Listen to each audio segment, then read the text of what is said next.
gampang marah, gampang tersinggungan, gampang ngambekan, atau mudah sekali berpikir negatif. Kira-kira apa sebabnya ya? Kenapa aku kok merasa seperti itu?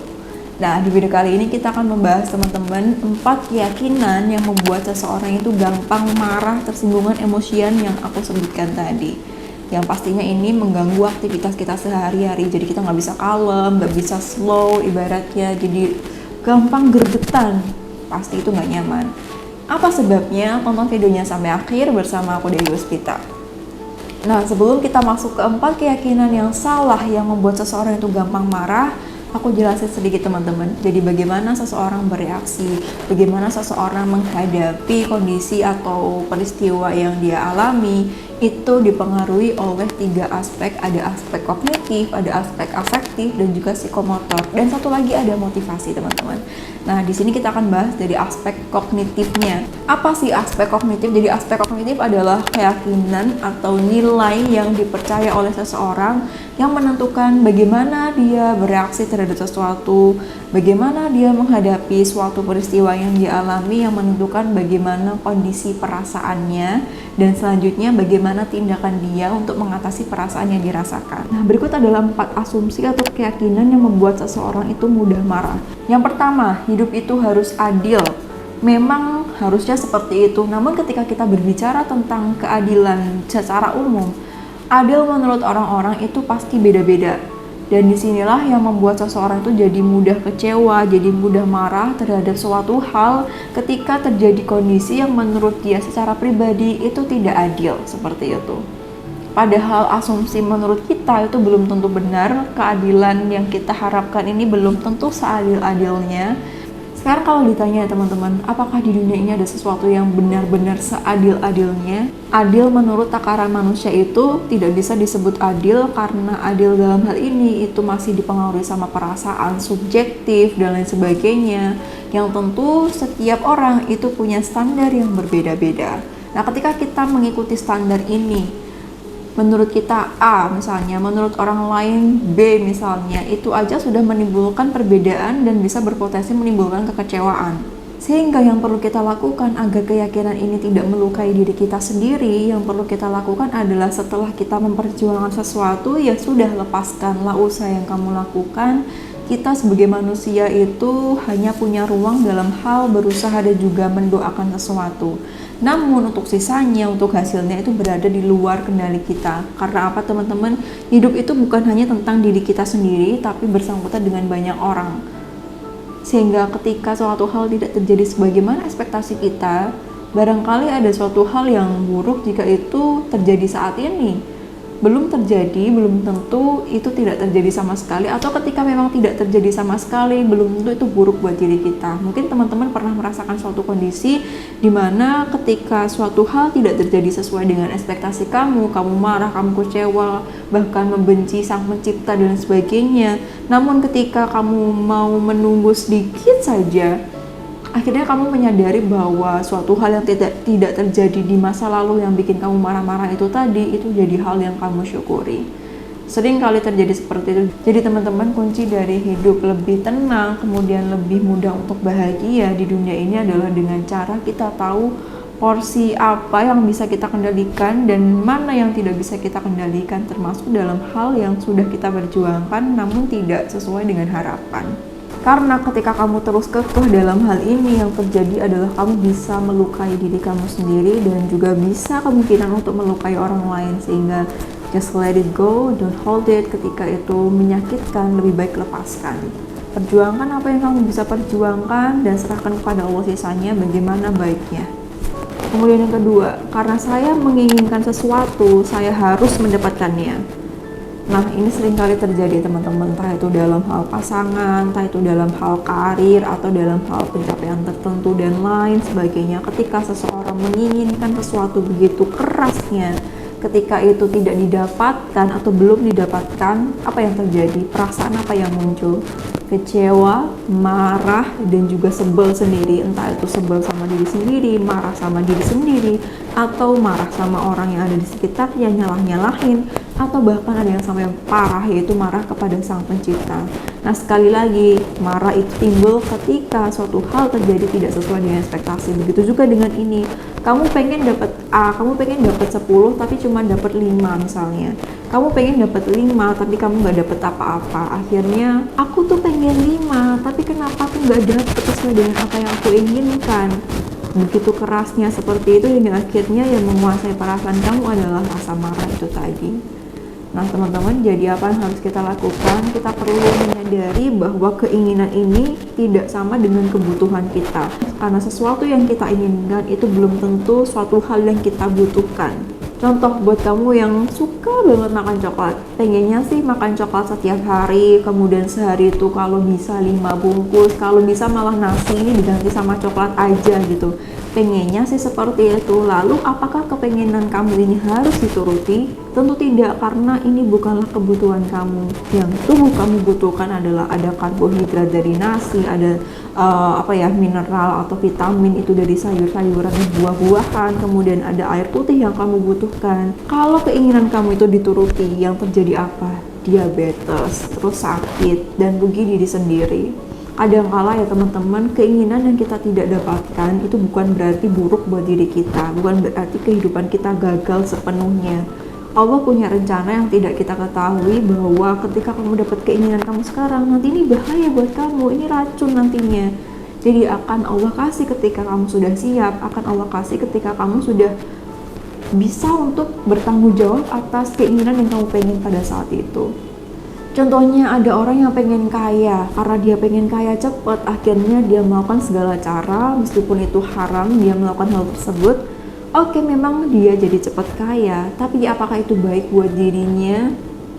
Sangat tidak baik. Karena kondisi mindsetnya belum siap untuk menjadi kaya, akhirnya uang yang dia terima digunakan untuk hal yang buruk, yang akan merusak dirinya sendiri. Ketika dia mengeluarkan uang untuk suatu keburukan dan perbuatan dia maksiat, misalnya mabuk-mabukan, kemudian ke diskotik dan sebagainya, kalau cowok misalkan jajan dan lain sebagainya, yang terjadi apa? Pada saat dia keluaran spend money for that kind of thing, dia merasa senang, dia merasa puas, tapi imbasnya gimana?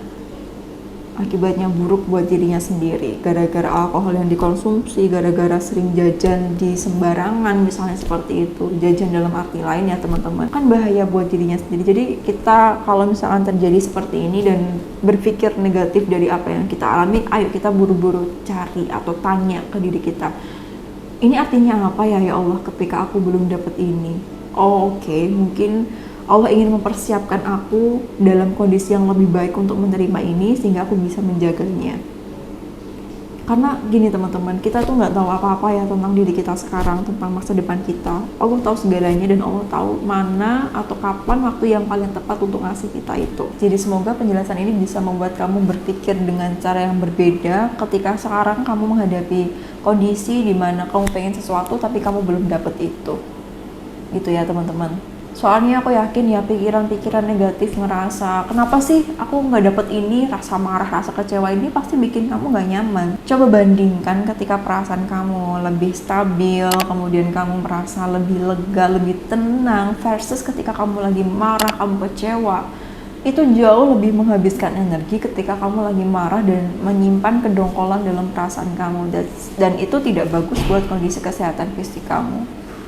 Jadi ini cobalah pikir dengan cara pandang yang lain dari sudut yang berbeda, agar kita bisa melihat dari gambaran luas. Oh, mungkin Allah minta aku buat nunggu ini, dan sekarang Allah sedang mempersiapkan diri aku untuk menerima suatu hal yang lebih baik daripada yang aku inginkan.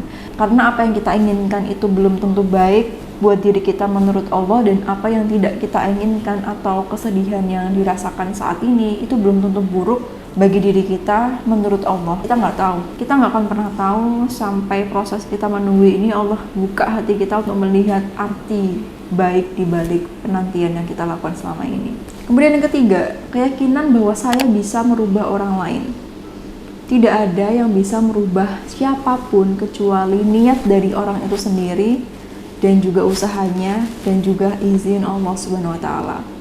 Jangankan merubah orang lain ya teman-teman, kita mau merubah diri kita yang mungkin hobi rebahan, terus kemudian terbiasa menunda-nunda tugas, pengen lebih rajin dan sebagainya, itu butuh effort, butuh kesadaran diri, dan butuh doa berkali-kali barangkali agar kita bisa berubah, itu diri kita, apalagi orang lain. Contoh kasusnya seperti ini teman-teman.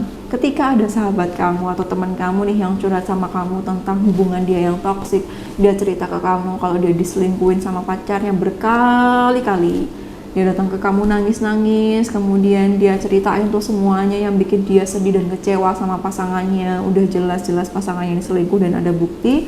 Kemudian kamu memberikan solusi kepada dia, lebih baik putus aja deh, kamu udah disakitin seperti ini. Ada kok cowok yang baik buat kamu, di dunia ini banyak sekali cowok yang baik, gak cuma dia aja gitu kan. Kamu sudah nasihatin dia dan teman kamu bilang, oke, aku akan putus dari dia. Tapi 3 hari kemudian kamu lihat dia boncengan sama pacarnya lagi dan cerita ke kamu kalau dia balikan lagi. Kemudian dia diselingkuhin lagi, datang lagi ke kamu curhat lagi yang sama, kamu kasih solusi lagi. Ini udah ketiga kalinya ya kamu diselingkuhin. Kamu yakin mau terima dia lagi? Yakin kalau dia akan berubah? Enggak sih, ya udah kamu putus aja. Oke, aku putus aja, tapi kamu lihat dia bersama dengan pacarnya yang selingkuhin dia lagi, gitu aja terus. Kita berusaha untuk membantu orang agar dia berubah dan terlepas dari toxic relationship-nya.